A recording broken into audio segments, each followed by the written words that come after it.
मिर्जापुर नाम का एक हरा भरा गांव था। उस गांव में एक मजदूर अभिराय अपनी पत्नी और 2 बेटियों के साथ रहता था।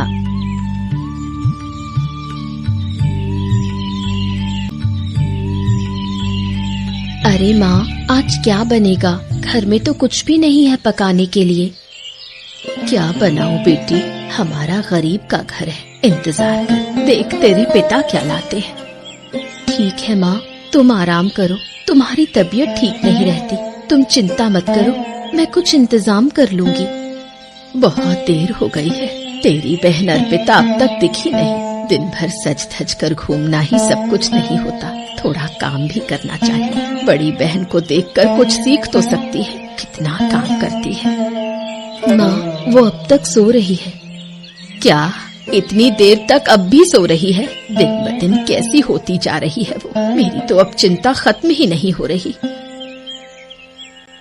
अरे कहाँ हो तुम लोग? कुछ सामान लेकर आया हूँ, ले लो। पिताजी क्या लाए हो? क्या लाऊं बेटी, आज भी ज्यादा कुछ ला नहीं पाया। थोड़ा कचू यानी कि अरबी के पत्ते और साग और दाल लाया हूँ, वही बना लो। ठीक है पिताजी, आप आराम करो, मैं खाना बना देती हूँ।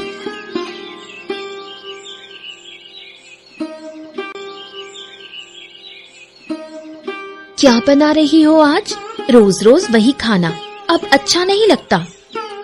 क्या बनाऊं और? पिताजी वही लाए हैं। पिताजी एक मामूली मजदूर हैं, इतना ही कमा सकते हैं। किससे कह रही हूँ? तुम खुद भी तो गरीब हो, तुझसे कहने का कोई फायदा नहीं। जिसे कहना है उसी से कहूंगी। माँ, रोज रोज दाल कचू खाकर अब मन नहीं भरता। पिताजी को तो कह नहीं सकती कि कुछ अच्छा ले आए। कब से मांस नहीं खाया। कैसे गरीब घर में जन्म लिया मैंने। मेरी तो किस्मत ही फूट गई। मेरा जन्म तो किसी राजघराने में होना चाहिए था।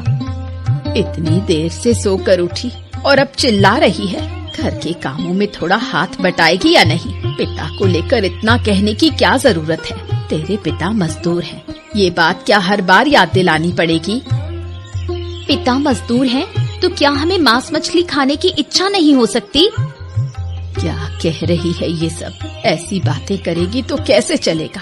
घर के दुख सुख समझने होंगे। अपनी जुबान संभाल, नहीं तो तेरी शादी करने में बहुत मुश्किल होगी। बड़ी बहन को देखकर कुछ सीख ले, कैसे बात की जाती है। तेरी ये बातें सुनकर तुझसे कौन शादी करेगा?